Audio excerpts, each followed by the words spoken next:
അങ്ങനെ മഹിഷാസുരന്റെ കഥ കഴിഞ്ഞു. നമുക്ക് സമാധാനമില്ല. ഒരു മഹിഷാസുരൻ പോലെ പിന്നാലെ മറ്റാരെങ്കിലും വരും. മഹിഷാസുരന്റെ കഥ കഴിഞ്ഞു.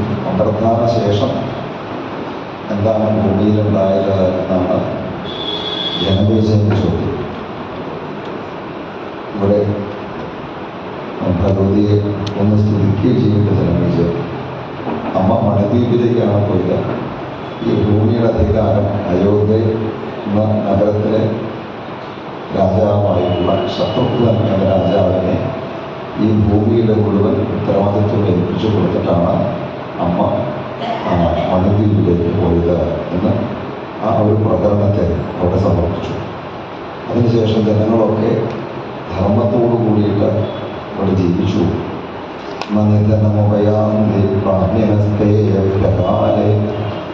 സകല വിഭവയുക്തലോകഹീനാസദൈവ നിഗമവിഹിതധർമ്മേ തൽപരാശ്ചണ്ഡികായ ചരണ സരസിജാനാം സേവനേ ദത്തചിത്രാഹ. പ്രാണികൾക്ക് അകാലമരണം ഉണ്ടായിരുന്നില്ല, പ്രജകൾക്ക് ആഗ്രഹങ്ങളുണ്ടായിരുന്നില്ല. കാരണം എല്ലാം അനുഭവിക്കുന്നവരാണ്, എല്ലാ ഗുണങ്ങളും അനുഭവിക്കുന്നവരായതുകൊണ്ട് ആഗ്രഹങ്ങളില്ല. ആഗ്രഹങ്ങളില്ലാത്തതുകൊണ്ട് മറ്റൊരാളെ ദ്രോഹിക്കുന്നില്ല. എന്ന് മാത്രമല്ല, രോഗങ്ങളില്ല. വേദത്തിൽ പണിതായുള്ള കർമ്മങ്ങൾ വേണ്ടതുപോലെ ചെയ്തുകൊണ്ട് ഭഗവതിയെ സേവിച്ചുകൊണ്ട് എല്ലാവരും കഴിഞ്ഞുകൂടി എന്നാണ് പറയാം. ചണ്ഡികായ ചണ്ഡികയുടെ പാദങ്ങളെ സേവിച്ച് കഴിഞ്ഞുകൂടി എന്നാണ് പറയാം. അപ്പോൾ ഭഗവതിക്ക് ചണ്ഡിക എന്നൊരു പേര് വെച്ചാൽ അതിങ്ങനെയാണ് വന്നതെന്ന് പറഞ്ഞില്ല. അവിടേക്കാണ് നമ്മളെ കൂട്ടിക്കൊണ്ടുപോകുന്നത്. അവിടെ കൂട്ടിക്കൊണ്ടുപോകുന്നതിന് മുന്നോടിയായിട്ട് ആ പേര് പറഞ്ഞുകൊണ്ടുണ്ട്. ശിവരാജൻ, ധനുജരാജാവ് ഇതുപോലെ ഈ മഹിഷാസുരനെ പോലെ വീണ്ടും കുറേ അസുരന്മാരെ ഈ ഭൂമിയെയും ദേവന്മാരെയൊക്കെ ആക്രമിച്ചിട്ടുണ്ട്. അതിൽ രണ്ട് ആൾക്കാരാണ് ശുംഭനും നിശുംഭനും. ഈ പലരും ചെറുപ്പ സംശയമാണ്, ശുംഭനും നിശുംഭനും എന്നാണോ ശുംഭനും നിശുംഭനുമാണോ സംശയമുള്ളത്? ശുംഭനും നിശുംഭനും രണ്ട് പറഞ്ഞാൽ അവർക്കല്ലേ. ചില പുസ്തകങ്ങളിൽ ശുംഭ നിശുംഭന്മാര് ചില ശ്ലോകങ്ങൾ അങ്ങനെ കാണാം. സാനയ്ക്ക് പകരം സകാരത്തിന് പകരം ശകാരം കാണാം. ചിലപ്പോൾ നേരെ നിന്ന് ശകാരം കേൾക്കുകയും ചെയ്യും. അപ്പോൾ ശകാരം കണ്ടാൽ കുഴപ്പമില്ല, ശകാരം കേട്ടാലേ കുഴപ്പമില്ല.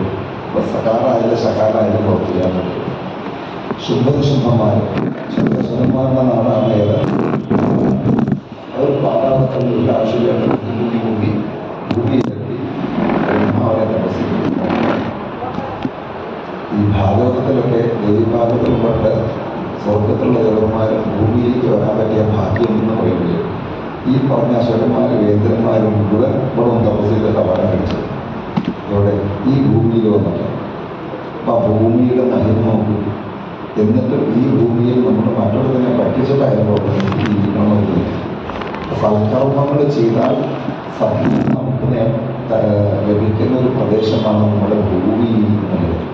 അപ്പം ആ ഭൂമിയിൽ ജനിക്കാൻ സാധിച്ചു എന്നുള്ളത് തന്നെ എത്ര വലിയ ഭാഗ്യമാണ്. ആലോചിച്ചു ദേവന്മാരെക്കാളും ഭാഗ്യം സിദ്ധിച്ചാണ്. ഇവര് ഇവിടെ വന്നു ബ്രഹ്മാവിനെ തപസ് ചെയ്തു.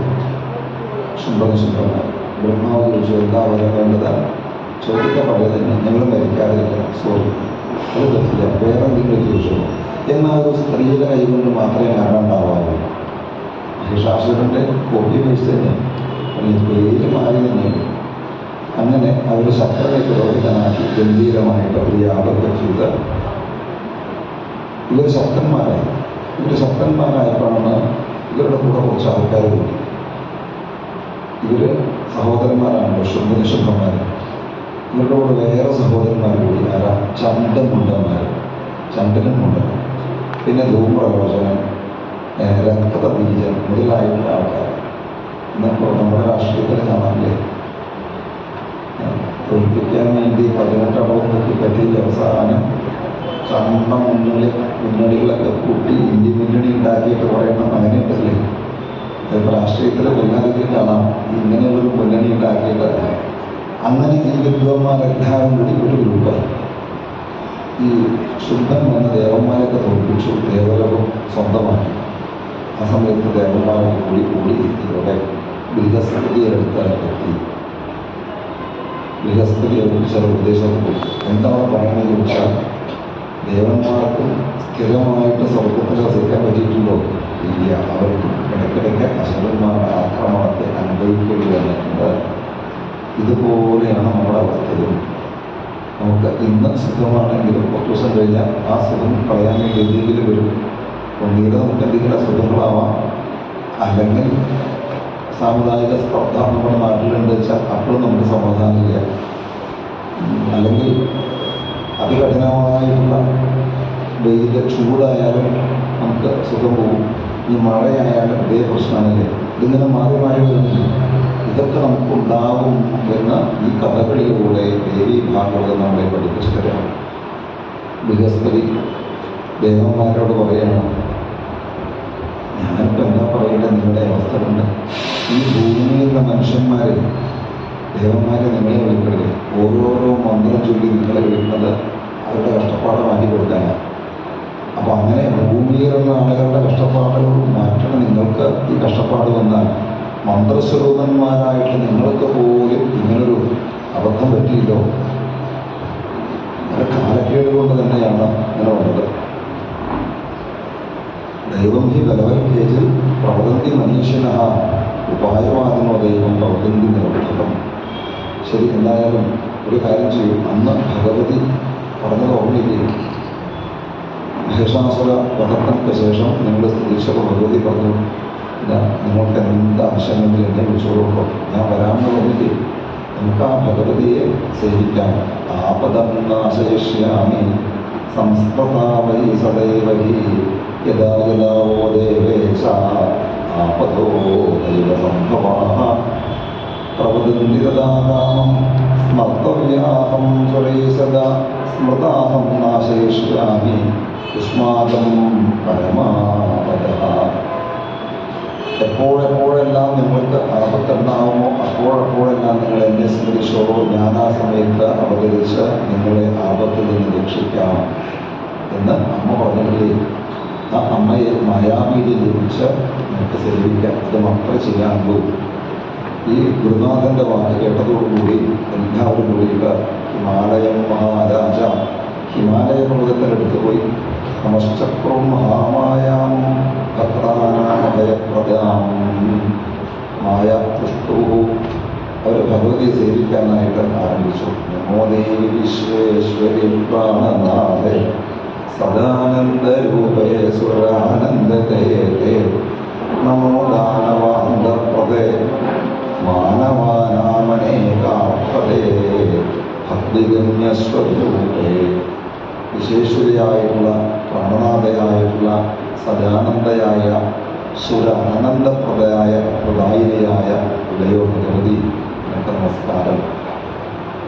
സുരാനന്ദത ദേവന്മാർക്ക് ആനന്ദം കൊടുക്കുന്നത് മാത്രമല്ല, മാനവാനാമനേകാർത്ഥതേ മാനവന്മാർ മനുഷ്യന്മാർക്കായാലും എന്ത് തന്നെ ആഗ്രഹമുണ്ടോ അങ്ങനെയുള്ള എല്ലാ ആഗ്രഹങ്ങളെയും കൊടുക്കുന്നവളായിട്ടുള്ള ഭഗവതി അവിടത്തേക്ക് നമസ്കാരം എന്നിങ്ങനെ പറഞ്ഞ ഗംഭീരമായിട്ടുള്ള സ്തുതിയാണ്. കിമത്രാസ്തിചിത്രം യഥാംഗ സുതം സ്വമുജ പാലയേ ഘോഷേ സമുദേവ തസ്ത്വം ജനിത്രീ സുരാണാം സഹായ പുരുഷൈക ചിത്തേന കാര്യം സമഗ്രം ജഗതിജാപദപങ്കജരഞ്ജനം ജതുരസേന കരോതി ഹരിസ്വയം ഹൃദയമേ ഹൃദയനോ ധരാധരജാംഘ്രിപങ്കജപരാകനിഷേവണതൽപര ദേവി ത്വനന്ദ്രിവചനേന ജനാരതായേ സംസാരകൂപപതിതാഃ പതിതാഃ കിലാമി തേ പുഷ്ടപുന്മശിര ആഹിയുത ദാരിദ്ര്യദൈന്യസഹിത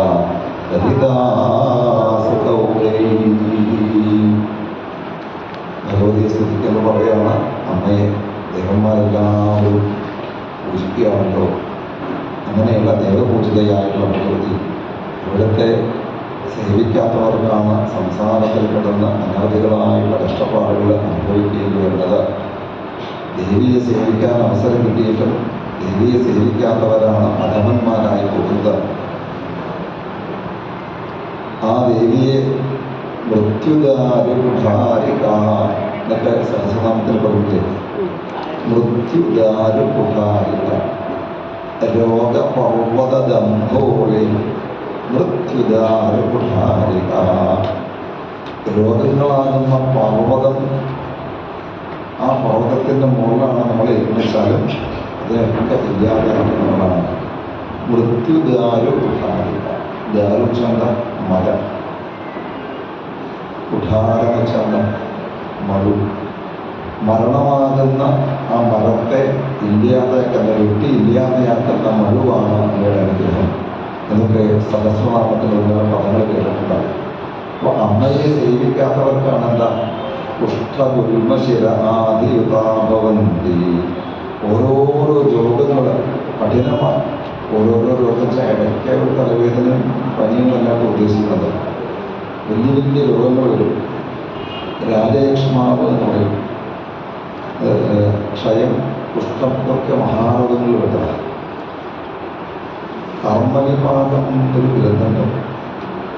കർമ്മവിഭാഗം ഇതിലെന്താ പറയുന്നത് ചോദിച്ചാൽ, നമ്മൾ ഇന്ന തെറ്റ് ചെയ്താൽ മരിച്ചാൽ ഇത്ര കാലം ഇന്ന നരകങ്ങളിൽ കിടക്കേണ്ടി വരും. അത് കഴിഞ്ഞ് വീണ്ടും മനുഷ്യനായി ജനിച്ചാൽ ഇന്ന രോഗങ്ങൾ അനുഭവിക്കേണ്ടി വരും എന്ന് ആ ഗ്രന്ഥത്തിൽ പറയുന്നത്. ഈ ഹൃദയത്തിന് അല്ലെങ്കിൽ കിഡ്നിക്ക് അങ്ങനെ പലതിനും തകരാറില്ല. ഇതിനൊക്കെ കാരണം ജന്മത്തിലെ ആ കർമ്മ ദോഷമാണ്. ഇന്ന തെറ്റ് ചെയ്തോ ഇന്ന നരകം അനുഭവിച്ച മനുഷ്യനായി ഇന്ന രോഗിയായി തീരുമെന്ന് അവിടെ പറയില്ല. അപ്പോൾ ചില രോഗങ്ങൾ ചികിത്സ കൊണ്ട് മാത്രം മാറില്ല. പൂർവജന്മകൃതം പാപം വ്യാധിരൂപേണ ജായതേ. മുൻജന്മത്തിൽ നാം ചെയ്ത പാപങ്ങളാണ് വ്യാധികളായിട്ട് നമ്മളെ ബാധിക്കുക. അൽശാന്തിര ഔഷധയം കൊണ്ടേ ഈ ജപഹോമാർച്ചനാദിക്ക് കേവലം ഔഷധം കൊണ്ട് മാത്രം ആ രോഗം മാറില്ല. കാരണം എന്താ, ഈ രോഗത്തിന് കാരണമായിട്ടുള്ള ഒരു ദുരിതം, ഒരു ദോഷം അവിടെ കിടക്കുന്നുണ്ട്. അപ്പോൾ അതിൽ കർമ്മവിഭാഗത്തിൽ പറയുന്ന രീതിയിലുള്ള പ്രായശ്ചിത്ത കർമ്മങ്ങൾ ചെയ്താൽ മാത്രമേ ഈ ഔഷധ പ്രയോഗം വേണ്ടതുപോലെ നമുക്ക് ഗുണം ചെയ്യൂ. അല്ലെങ്കിൽ എന്തുണ്ടാവുക, ഡോക്ടറെ കണ്ടാൽ രോഗം മാറുന്നേ ഉണ്ടാവുള്ളൂ. അതിനല്ലേ ഡോക്ടറെ കാണുന്നേ? രോഗം മാറാനല്ലേ? രോഗം മാറാനാണോ ഡോക്ടറെ കാണുന്നത്? രോഗം മാറാൻ എന്താ കാണുന്നത്? രോഗം ഇല്ലാണ്ടാവാനാണ്. മനസ്സിലായില്ലേ? അങ്ങനെ ഇപ്പോൾ ഡോക്ടറിൻ്റെ ഒക്കെ ഡോക്ടറെ കണ്ടിട്ട് രോഗം മാറിയോ? ആ മാറി. ആദ്യം നമ്മളെ കണ്ടതേ ചെവിക്കെന്തോ പ്രശ്നമായിട്ടാണ്. എന്നിട്ടിപ്പോൾ അത് മാറി, അത് കണ്ണിനാ. ഇതുണ്ടായപ്പോൾ രോഗം മാറി. ഡോക്ടറെ കണ്ട രോഗം മാറുകയാണോ വേണ്ടത്? അല്ലേ, രോഗം ഇല്ലാണ്ടാവാൻ വേണ്ടത്. രോഗം മാറുമ്പോൾ ഡോക്ടറെ കണ്ട കാര്യമൊന്നുമില്ല. നമ്മൾ തിരിച്ചാലും ഇപ്പോഴത്തെ രോഗം മാറി വേറെ രോഗം വരില്ല. രോഗം മാറാനല്ല ഡോക്ടറെ കണ്ടത്. നമ്മൾ ചോദിക്കുന്നത് അങ്ങനെ തന്നെയല്ലേ?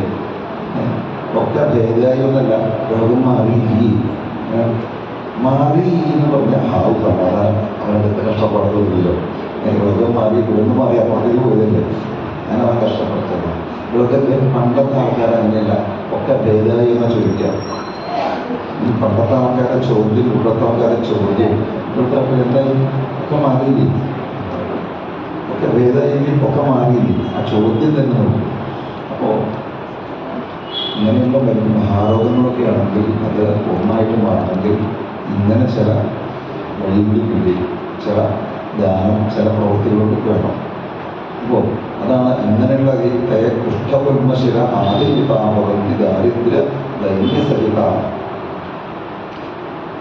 ദാരിദ്ര്യ ദൈന്യസഹിത. ദാരിദ്ര്യം. ഈ കർമ്മവിഭാഗത്തിൽ തന്നെ പറയുന്നത് പശുവിന് കുടിക്കാനായിട്ട് വെള്ളം കുടിച്ചു. പശുവിന് കുടിക്കാനുള്ള വെള്ളം കൊണ്ടുവച്ചിട്ട് പശു വെള്ളം കുടിക്കാൻ പറ്റപ്പെട്ട് എടുത്തു കൊള്ളുക. അത്രയുള്ളൂ.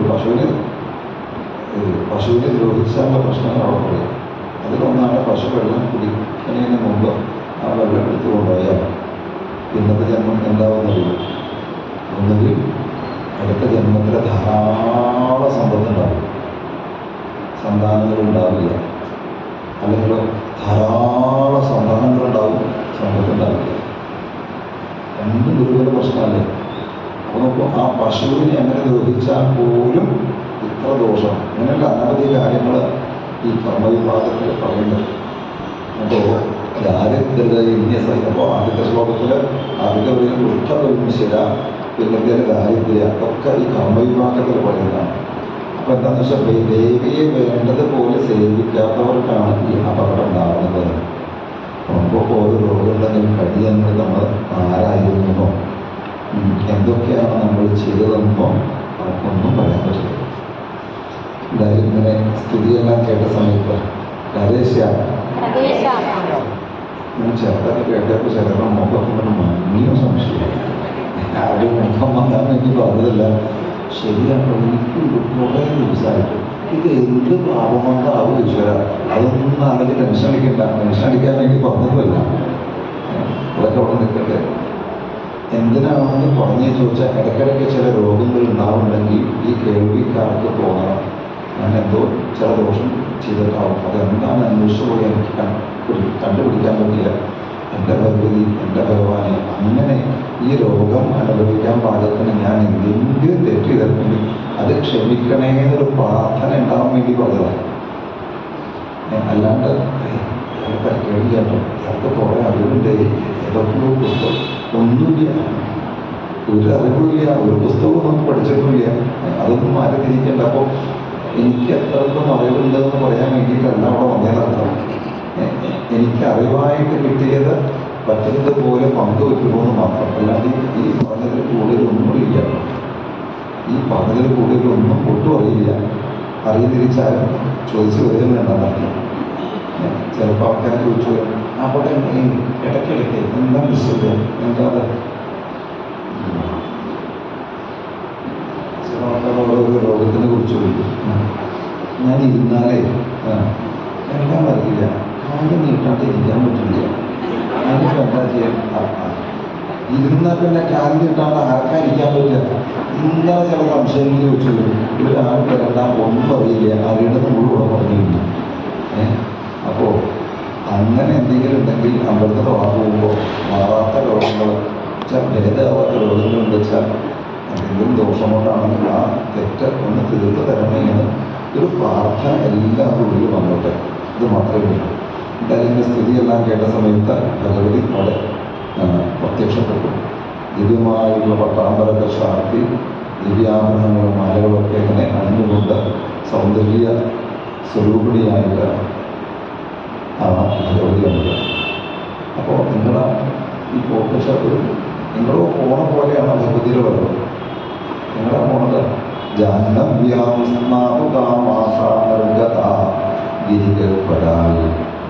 കുളിക്കാൻ പോണ പോലെ വന്നു. ആരെങ്കിലും ഇങ്ങനെ കുളിക്കാൻ പോകണം. ആ പുതിയ വസ്ത്രമൊക്കെ അണിഞ്ഞ് നല്ല മാലയൊക്കെ ഇട്ട് അങ്ങനെയാണ് നമ്മൾ സാമാന്യത്തിലേക്ക് കുളിക്കാൻ പോകുമ്പോൾ അങ്ങനെ ഉണ്ടാവില്ല. ഇവിടെ അതീവ സുന്ദരിയായിട്ട് ജാഹ്നവിയിൽ ഗംഗയിൽ കുളിക്കാൻ പോണ പോലെയാണ് ദിവ്യരൂപധരാദേവി. അപ്പോഴാണ് ഹിമാലയത്തിൻ്റെ അവിടെ നിന്നിട്ട് കുറേ ആൾക്കാരെ ഇങ്ങനെ ശ്രദ്ധിക്കുന്നത്. ദേവി ചോദിച്ചു, അല്ല നിങ്ങൾ എന്തിനാ അവിടെ നിൽക്കണേ, നിങ്ങൾ എന്തായി പറഞ്ഞുകൊണ്ടിരിക്കുന്നത്, എനിക്കൊന്നും മനസ്സിലായില്ലല്ലോ. അപ്പോഴാണ് പറഞ്ഞത് പക്ഷെ ഞങ്ങൾക്ക് മനസ്സിലായി. എന്ത്?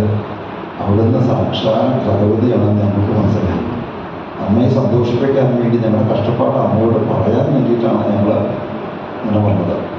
അതുകൊണ്ട് അമ്മയെ ഞങ്ങളുടെ ആ എല്ലാ കഷ്ടപ്പാടുകളും മാറ്റിത്തരണേ. മുമ്പ് മഹിഷാസുരൻ വന്നു. അന്ന് പുരാത്വയാ മഹാദേവി നിഹത്യാസുരകണ്ഠകം മഹിഷം നോകരോദത്തഃ വക്തവ്യാഹവും സദാ കവി. അന്ന് മഹിഷാസുരനെ നിഗ്രഹത്തിന് ശേഷം അമ്മ പറഞ്ഞു, ആവശ്യം വന്നാലും എൻ്റെ അടുത്ത് വന്നോളൂ എന്ന് പറയണ്ടായില്ലേ. അത്തരത്തിലില്ല, നമുക്ക് വലിയൊരു ആപത്ത് വീണ്ടും അനുഭവിക്കേണ്ടി വന്നേക്കാണ്. അദ്യ ശുംഭനിശുംഭവും, അന്ന് അവനായിരുന്നു പ്രശ്നക്കാരൻ, എന്നാൽ ഇന്ന് ശുംഭനിശുംഭന്മാരാണ് കുഴപ്പമുണ്ടാക്കുന്ന ആൾക്കാർ. അവരുടെ കൂടെ കുറേ ആൾക്കാരും കിട്ടും. മഹിഷാസുരൻ്റെ കൂടെ അത്ര ഗംഭീരന്മാരൊന്നും ഉണ്ടായിരുന്നില്ല. ഇത്തവണ കുറേ ചെറിയ ചെറിയ മുന്നണികൾ ചേർന്ന് വലിയൊരു മുന്നണിയായിട്ടാണ് രക്തബീജബലവാൻ ചന്ദ്രം കൊണ്ടോ തഥാസുരോ ഇങ്ങനെ കുറേ ആൾക്കാരെ കൂടെ കൂടിയിട്ടില്ല. അപ്പോൾ അവരെയൊക്കെ നിഗ്രഹിച്ച അമ്മ ഞങ്ങളെ രക്ഷിക്കണേ. സകലഭുവന രക്ഷാദേവി കാര്യന്ത്വയാദ്യ സ്വതമേവിശ്വമേതൽയുഗാദോ ജനനി ജഗതി പീഡാം ദാനവാതർപ്പയുക്താ സ്വബലാമതസമേതാസ്തേ പ്രകുർവന്തിനാഥഃ. ഇത് കേട്ടതോടുകൂടിയിട്ട് ഭഗവതിയുടെ ആ പാർവതിയുടെ ശരീരത്തിൽ നിന്നും, പാർവതിയുടെ കഥയിൽ പിന്നെ പറയാം. ഇവിടെ ഭഗവതി എന്നാണ് അക്ഷരം വിധികൽപ്പരാത, പർവ്വതത്തിനുള്ളെന്നാണ്. പർവ്വതത്തിൻ്റെ മകളാണ്. എന്താ പർവ്വതത്തിൻ്റെ മകളായതുകൊണ്ടാണ് എന്താ പേര് പാർവതി. അപ്പോൾ അതുകൊണ്ട് പാർവതി എന്ന ഭാവം. അപ്പോൾ ആ പാർവതിയിൽ നിന്നും മറ്റൊരു രൂപമുണ്ടായി. ആ രൂപത്തിന് അംബിക എന്ന കൗശികി എന്ന പേര് പറയും. ആ കൗശികിയിൽ നിന്നും മറ്റൊരു രൂപമുണ്ടായി. കാളരാത്രി സർവകാമഫലപ്രദ. കാളരാത്രി എന്നാണ് ആ പേര് കേട്ടാൽ തന്നെ പേര്.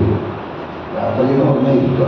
ആ ഇരുട്ടിൻ്റെ പോലെ ഇരുണ്ട ശരീരത്തോടു കൂടി കാലരാത്രി എന്ന് പറയാം. കാലം എന്ന് പറഞ്ഞാൽ നമ്മളെ വെളുപ്പിക്കുന്നതല്ലേ.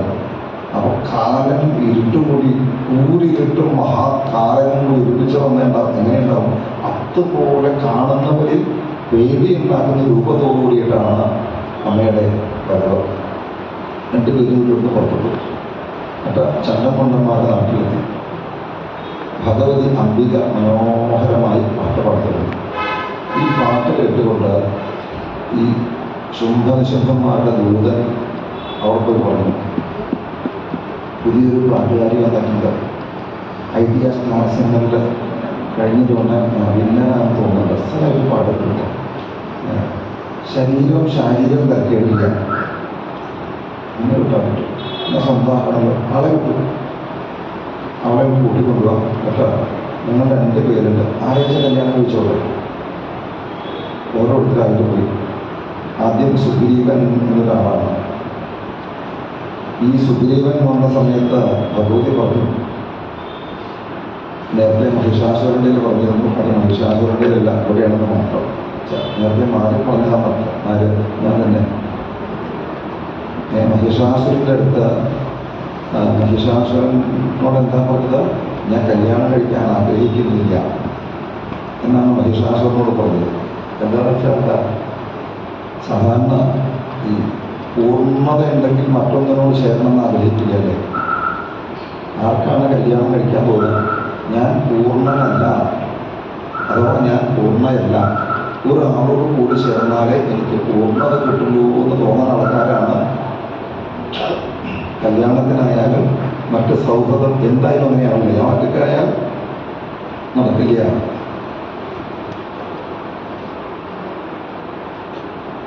എന്ന് തോന്നുമ്പോഴാണ് നമ്മൾ വേറെ ആളെ കൂട്ടിപ്പിടിക്കും. അവിടെ മഹിഷാസുരനോട് പറയുന്നത്, ഞാൻ ഇന്ദ്രനെയോ വിഷ്ണുവെയോ ശങ്കരനെയോ ഒന്നും കല്യാണം കഴിക്കാൻ ആഗ്രഹിക്കില്ല. കാരണം എന്താ, ഞാൻ പൂർണ്ണയാണ്. എനിക്ക് വേറെ ആളുടെ കൂടെ കൂടേണ്ട കാര്യമില്ല. എൻ്റെ കൂടെ കൂടിയാൽ അവർക്ക് ഗുണം തന്നെയുണ്ട്. ആ ഒരു നിലയ്ക്കാണ് അവിടെ. ഇവിടെയാണ് പറയുന്നത് ഭഗവതിൻ്റെ ബാലഭാവാൽ വ്രതം കിഞ്ചിൽ ഈ അധ്യായം വായിച്ചപ്പോഴേ മഹിഷാസുരൻ്റെ കഥ പറഞ്ഞപ്പോൾ ഈ അധ്യായത്തിലെ ഈ ശ്ലോകമാണ് ഉള്ളിൽ പോകുന്നത്. അതുകൊണ്ടാണ് മഹിഷാസുരൻ്റെ കഥ പറഞ്ഞപ്പോൾ ഇത് പറയാൻ കാരണമാണ്. ശ്രദ്ധിച്ചിട്ടൊന്നും ഉണ്ടാവില്ല. എന്നാലും എനിക്ക് പറ്റിയ ഞാൻ പറഞ്ഞല്ലോ, ബാലഭാവാൽ വ്രതം. എനിക്ക് പറ്റിയ അബദ്ധം ഞാൻ കണ്ടെത്തിയിട്ട് പറഞ്ഞാൽ വേറൊരാൾ എനിക്ക് പറ്റിയ അബദ്ധം ചൂണ്ടിക്കാണിച്ചാൽ കുഴപ്പമുണ്ടാവില്ല. പക്ഷെ ഇന്നത്തെ ഭാഷയിൽ പറഞ്ഞാൽ ഇടയ്ക്ക് ഞാൻ തന്നെ എന്നെ ട്രോളണം. ഞാൻ തന്നെ എന്നെ ട്രോൾ ചെയ്യാൻ മറ്റുള്ളവർ എന്നെ ട്രോളുമ്പോൾ എനിക്ക് പ്രശ്നമുണ്ടാവില്ല. അതുകൊണ്ട് ഇടയ്ക്ക് നമ്മൾ തന്നെ നമ്മളെ കുറ്റം പറയാം. നല്ല കാര്യമാണ്.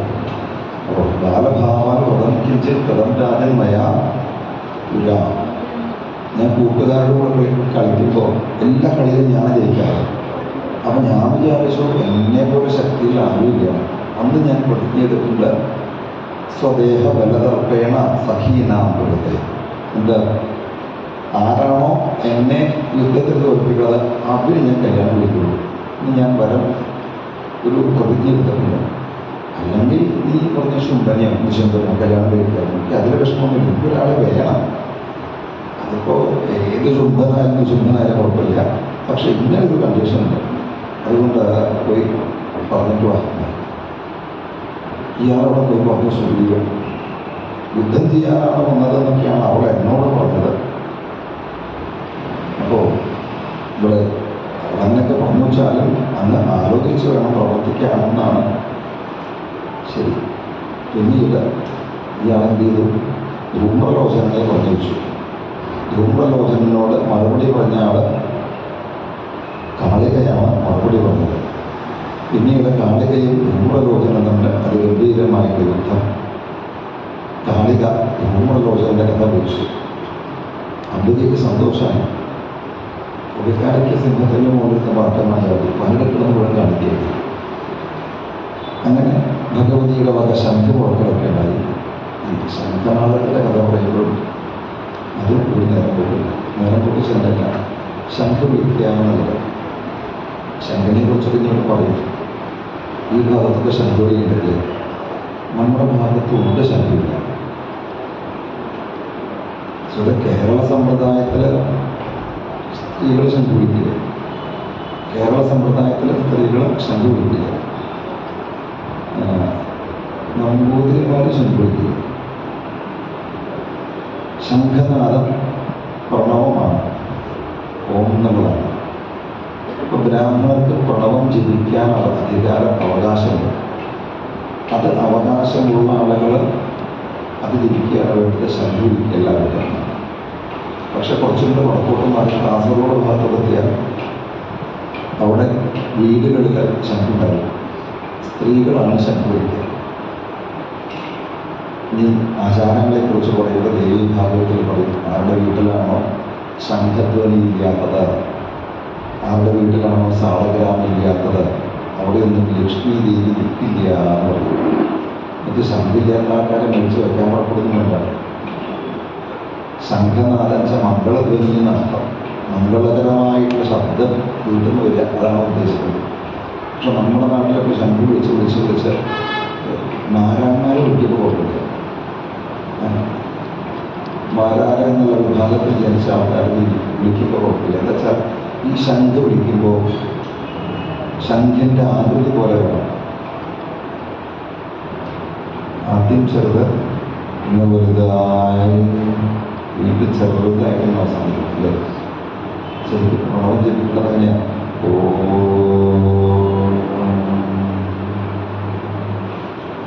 ആദ്യത്തെ പോലെ വേണ്ടത്. പക്ഷെ ഇന്നിപ്പോൾ ഉത്തരേന്ത്യൻ സീരിയലിലെ ശംഖുളികളുടെ ഇന്നത്തെ ശംഖുളി അർത്ഥം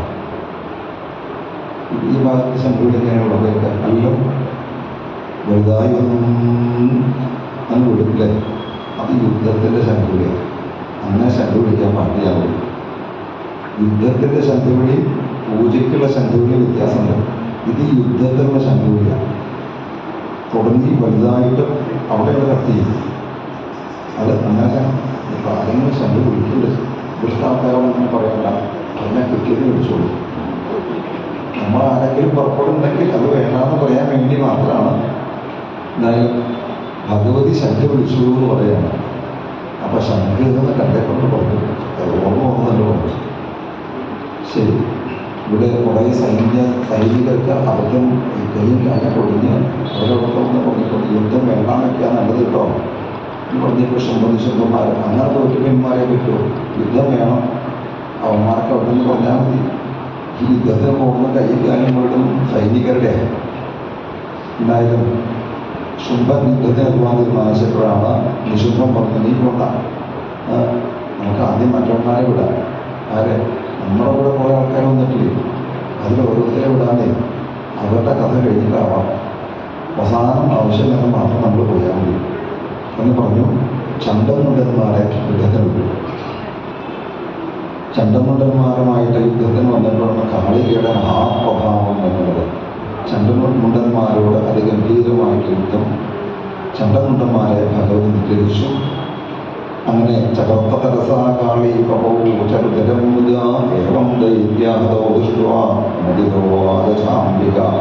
പ്രതങ്കാരികം സുരാണാംബ്യം ശുഭം ചണ്ടമുണ്ടോ ഹതോ യസ്മാൽ തസ്മാത്തേ നാമ കാളികേ ചാമുണ്ടേരി സുഖ്യാതം ഭവിഷ്യതി തഥാകലേ. ഹേ കാളികേ, ചണ്ടമുണ്ടന്മാരെ വധിച്ചതുകൊണ്ട് ഇന്നു മുതൽ നീ ചാമുണ്ട എന്നറിയപ്പെടും. ചാമുണ്ട എന്ന് പറയാം, ചാമുണ്ടി എന്ന് പറയാം, രണ്ടുമില്ല, മാറ്റമൊന്നുമില്ല എന്നർത്ഥം. അങ്ങനെയാണ് ഭഗവതിക്ക് ചാമുണ്ട അഥവാ ചാമുണ്ടി എന്നൊരു പേര് ഉണ്ടായതെന്ന്. മുറിവേറ്റ സൈനികരെ തിരിച്ചുവന്ന് വീണ്ടും യുദ്ധം നിർത്താൻ ആവശ്യപ്പെട്ടെങ്കിലും ഒരു യുദ്ധം നിർത്താനായിട്ട് ഉത്സാഹിക്കുന്നില്ല. പിന്നീട് ആരെ അയച്ചു? രക്തബീജനെ അയച്ചു. രക്തബീജനുമായിട്ട് അതിഗംഭീര യുദ്ധം. അംബിക രക്തബീജനുമായിട്ട് യുദ്ധം ചെയ്യാം. പക്ഷെ എന്താണെന്ന് വെച്ചാൽ ഈ വേറൊരു നേരം കൂട്ടുണ്ട്. നമ്മളോട് കുറേ കാര്യങ്ങളൊക്കെ പറയുന്നുണ്ടോ. ഇതുപോലെ ഈ രക്തബീജനുമായിട്ട് യുദ്ധം ചെയ്യുന്ന സമയത്ത് രക്തബീജന്റെ ശരീരം അയാൾക്ക് എന്താ പ്രത്യേകത? ഓരോ തുള്ളി ചോരയിൽ നിന്നും 1000 പേരുന്നു. ഇതാണ് രക്തബീജൻ.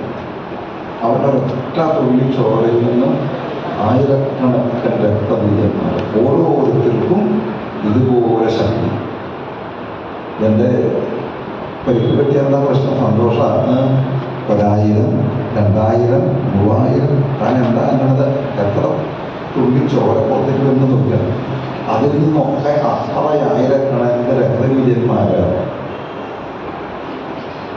ഇത് പണ്ട് മാത്രമാണ് ഉണ്ടായത്. 2019 ഉണ്ടായെങ്കിൽ 2019 ഇത് വന്നപ്പോൾ എന്താ പേര് പറഞ്ഞത്? കൊറോണ. കൊറോണ വന്നു, കുറേ എണ്ണം പോയി. ഈ കൊറോണ കഴിഞ്ഞില്ലെങ്കിൽ അത് രക്തബീജന്റെ പോലെ തന്നെയായിരുന്നു ഈ കൊറോണ. ഒരാളിൽ നിന്ന് എത്ര ആയിരക്കണക്കിന് ആളുകളിലേക്ക് പോയി. ഒരു രക്തബീജന്റെ ഒരു തുള്ളി രക്തത്തിൽ നിന്നും ആയിരക്കണക്കിന് രക്തബീജന്മാരുണ്ടായി അവർ പ്രപഞ്ചത്തിൽ നിറയാൻ തുടങ്ങി എന്ന് പറഞ്ഞ പോലെയല്ലേ ഈ അസുഖം ഉണ്ടായത്. അതാണ് പറഞ്ഞത്. പണ്ടത്തെ അതേ പ്രശ്നങ്ങളാണ് ഇന്നും നമ്മൾ അനുഭവിക്കുന്നത്. ഇതിന് പേര് മാറി തന്നെയുള്ളൂ. പ്രശ്നങ്ങൾക്ക്, അനുഭവങ്ങൾക്ക് വ്യത്യാസമില്ല, പേര് മാറി തന്നെയുള്ളൂ. അപ്പോൾ നമ്മളെന്താ ചെയ്യേണ്ടത് വെച്ചാൽ, ഇത് പുതിയ പ്രശ്നമാണ് എന്ന് വിചാരിച്ചിട്ട് ഈ പ്രശ്നം മാറ്റാൻ പുതിയ ഒരു വഴി അന്വേഷിക്കേണ്ട കാര്യമില്ല.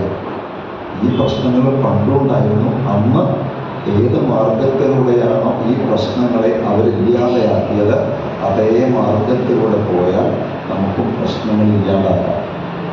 മാർഗം അന്വേഷിച്ച് നമ്മൾ പോവുകയോ വേണ്ടാതർത്ഥം. ഇതാണ് പുരാണ കഥകളിൽ നമ്മളെ പഠിപ്പിച്ചു തരുന്നത്. കാളികെ വിസ്തീർണാവതനം ഗുരു. അതിന് പറഞ്ഞു, കാളികെ നീ കാര്യം ചെയ്യുക, നിന്റെ വായ എൻ്റെ വരുത്താക്കുക. എന്നിട്ട് ശരീരാന്തരബിന്ദവ, ഞാൻ അവനെ കൊല്ലാൻ പോവാ. അവൻ്റെ ചോര നൽകി വെള്ളടിക്കുന്നു. അപ്പോൾ അതിനെന്താ ആവാരം?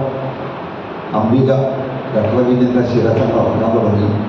ചോരത്ത് പുറത്തേക്ക് തെറിച്ച് വീഴുന്ന ഓരോ തുള്ളി ചോര, ഒരു തുള്ളി പോലും പാഴാക്കാതെ മുഴുവൻ കാളികാദേവി പുരുഷങ്ങൾ പറ്റിച്ചു. അങ്ങനെയാണ് ഈ രക്തബീജന്റെ കഥ കഴിച്ചത്. പിന്നീട് ശുംഭനിശുംഭന്മാര് നല്ല ആൾക്കാരായി. അതിനൊക്കെ ഈ ശുംഭനിശുംഭന്മാരോടൊക്കെ യുദ്ധം ചെയ്യാൻ വേണ്ടിയിട്ട് ദേവന്മാര് ഭഗവതിയോട് വീണ്ടും പ്രാർത്ഥിക്കുകയാണ്. അവിടെയും കുറേ അധ്യായങ്ങൾ കണ്ടുകൂട്ടും. ഈ ചോദ്യങ്ങളും പറച്ചിലുകളൊക്കെയാണ്. ശുംഭനിശുംഭന്മാരോട് യുദ്ധം ചെയ്യാൻ നിൽക്കുന്ന സമയത്ത് ദേവന്മാരൊക്കെ കൂടി പറഞ്ഞു, അന്ന് നമ്മൾ പിശാചുരനുമായ യുദ്ധത്തിന് മുമ്പായിട്ട് നമ്മളെല്ലാവരും ചേർന്ന് നമ്മളിലെ ഒരു ശക്തിയല്ലേ, നമ്മളിൽ നിന്നുമുള്ള ഒരു ശക്തിയല്ലേ ഉണ്ടാക്കിയത് മഹാലക്ഷ്മി എന്ന പേരിൽ. നമുക്കും ഓരോ ശക്തികളോടുമായി ചേർന്ന് ഭഗവതിയെ യുദ്ധത്തിൽ സഹായിക്കാം എന്ന് പറഞ്ഞു. ഓരോരോ ദേവന്മാരിൽ നിന്നും ഓരോരോ ശക്തികൾ ഉണ്ടാവാനായിട്ട് ആരംഭിച്ചു. ഇതാണ് ക്ഷേത്രത്തിൽ പ്രദക്ഷിണം വയ്ക്കുമ്പോൾ തെക്കേ ഭാഗത്ത് സപ്തമാതൃക്കളെ കണ്ടിട്ടുണ്ടാവില്ലേ? ഏഴ് ചെറിയ വെലിക്കലുകൾ, ഇതൊക്കെ ഇങ്ങനെ ഉണ്ടായതാണ്. അപ്പോൾ ഈ നാരായണീയ സ്തുതിയിൽ അവിടെ ഈ ചില ദേവിമാരുടെ പേര് എന്നുള്ള പറയും. ബ്രഹ്മാണി, കുമാരകന്റെ മാഹേശ്വരി, കൗമാരി, നാരസിംഹി, അല്ലെങ്കിൽ വൈഷ്ണവി, ഇങ്ങനെ ഓരോരോ ശക്തികൾ ഇങ്ങനെ ഉണ്ടായി. ഈ ശക്തികളെല്ലാവരും കൂടി ചേർന്ന് ഭഗവതിയുടെ അടുത്ത് വന്ന് യുദ്ധത്തിൽ ഭഗവതിയെ സഹായിക്കാനായിട്ട് വന്നു. അങ്ങനെ നിൽക്കുമ്പോഴാണ് അംബികാദേവി ശിവനോട് പറഞ്ഞു, ഞാനൊരു കാര്യം പറയാം, അതൊന്നും അവിടെ പോയി പറയണം. ഓ പറയാം. അങ്ങനെ ശിവനെ പറഞ്ഞയച്ചു, നീ ജീവൻ വേണമെങ്കിൽ പാതാളത്തേക്ക് തിരിച്ചു പോകും, അല്ലെങ്കിൽ നിന്റെ കഥ കഴിയും. അതുകൊണ്ട് യുദ്ധം നിർത്തി പോവുകയാണ് നല്ലത് എന്ന് പറഞ്ഞ് ശിവനെ ദൂതനാക്കി ഭഗവതി പറഞ്ഞയച്ചു. ശിവൻ ഇതുപോലെ പ്രവർത്തിച്ചു. ശിവനെ ദൂതനായി വിട്ടത് കൊണ്ടാണ് ഭഗവതിക്ക് എന്ത് പേര് വന്നത്? ശിവദൂതി എന്ന് അന്ന് മുതൽ ഭഗവതി അറിയപ്പെടാനായിട്ട് ആരംഭിച്ചു. പിന്നീട് അതിഗംഭീരമായിട്ടുള്ള യുദ്ധം. ആ യുദ്ധത്തിൽ ഭഗവതി, കാളി ഭഗവതി ശുംഭനെയും നിഗ്രഹിച്ചു എന്ന് ശുംഭനിശുംഭന്മാരുടെ നിഗ്രഹിച്ച കഥയും ഇവിടെ പറഞ്ഞു. അതിനുശേഷം ഇവിടെ പറയുകയാണ്, ശൃണ്വന്തിച്ച സദാഭിപ്രിയ കഥാഭാവന്തി. ഏതൊരാളാണോ ശുംഭാദികളുടെ നിഗ്രഹത്തിനെ കുറിച്ചുള്ള ഈ കഥ കേൾക്കുന്നത്, ആ കഥ കേൾക്കുന്നവർക്ക് അവർക്ക് പ്രദാഹരായിരിക്കാൻ സാധിക്കും. അപുത്രോ ലഭതേ പുത്രാൻ നിർധനശ്ച ധനം കൊടു. സന്താനങ്ങളില്ലാത്തവർക്ക് സന്താനങ്ങൾ ഉണ്ടാവും, ധനമില്ലാത്തവർക്ക് ധനം എന്നുള്ളതുണ്ടാവും. രോഗികൾക്ക് അതിൽ നിന്നും വിമുക്തി നേടാനായിട്ട് സാധിക്കും. സർവാൻ കർമാനമാക്കുകയാൽ മറ്റ് രീതിയിലുള്ള ആഗ്രഹങ്ങൾ എന്തുണ്ടോ അവർക്കൊക്കെ ഈ ആഗ്രഹങ്ങളെ നേടാൻ ഈ ഒരു കഥാശ്രവണം കൊണ്ട് സാധിക്കും. ഈ കഥ വേണ്ടതുപോലെ ശ്രമിക്കുന്നവർക്ക് ശത്രുക്കളിൽ നിന്ന് പേടിയുണ്ടാവില്ല. രോഗീചമുച്ചതേരോഗാൽ സർവാൻ കാമാനവാപ്നുയാൽ ശത്രുതോനവയം തസ്യ യവിതാം ചരിതം ശുഭം ശൃണോതി പഠിതേ നിത്യം മുക്തിമാൻ ജായതേ നരഃ എന്ന് ആ കഥാശ്രവണത്തിലെ ഫലശ്രുതി പറഞ്ഞു. ഇതെന്താണെന്ന് വെച്ചാൽ ഇവരൊക്കെ നമ്മുടെ ഉള്ളിലെ ചില വിചാരങ്ങൾ കൂടിയാണ്. മഹിഷാസുരനായാലും ശുംഭനിശുംഭന്മാർ എന്ത് തന്നെയായാലും ഈ ആസുരിക ശക്തി നമ്മുടെ ഉള്ളിലെ ചില തോന്നലുകളാണ്. അപ്പോൾ ഈ കഥകൾ കേൾക്കുന്നതിലൂടെ നമ്മുടെ ഉള്ളിലുള്ള ഈ ആസുരികതകൾ മുഴുവൻ ഇല്ലാതെയാവും, നമ്മൾ ശുദ്ധരാകും. അതാണ് ഈ കഥ കേട്ടാൽ ഇന്ന ഗുണമുണ്ട് എന്ന് പറഞ്ഞത്. ഇനി ഈ പറഞ്ഞ കഥയിൽ ഒന്നാം ദിവസം പറഞ്ഞ മധുകൈടക വധം, അതുപോലെ മഹിഷാസുരവധം, ഈ ശുംഭനിശുംഭന്മാരെ നിഗ്രഹിച്ച കഥ, ഇതൊക്കെ ഒരു മഹർഷി ഒരു രാജാവിനും ഒരു വൈശ്യനും പറഞ്ഞു കൊടുത്തു എന്നാണ്. അതാണ് സുരഥൻ്റെയും സമാധിയുടെയും കഥ. അതാണ് ദേവി മഹാത്മ്യം എന്ന പേര് നമ്മൾ അനുസ്മരിക്കാറുള്ളത്. ആ സുരഥകഥയാണ് അടുത്ത കഥ നമ്മൾ വായിച്ചു. ആ കഥയിലേക്കാണ് പ്രവേശിക്കേണ്ടത്. ഇതേ കഥ തന്നെ ദേവി ഭാഗവതത്തിൻ്റെ അവസാനം എന്ന് സൂചിപ്പിക്കുന്നുണ്ട്. സുരഥ സമാധികളുടെ കഥ ദേവി ഭാഗവതത്തിൻ്റെ അവസാനവും ഒന്ന് സൂചിപ്പിക്കുന്നുണ്ട്. നമുക്കിപ്പോൾ ചായക്ക് നിർത്തി കുറച്ച് സമയത്തിന് ശേഷം, കാരണം ഇന്നലെ ചായക്ക് നിർത്തിയപ്പോഴാണ് അബദ്ധം പറ്റി മനസ്സിലായി. പക്ഷെ അബദ്ധമായില്ല. ചായക്ക് നിർത്തി എന്നിട്ടപ്പോഴാണ് ആരോ ചോദിക്കുന്നത്, ചായ വന്നോ ചോദിക്കുന്നത്.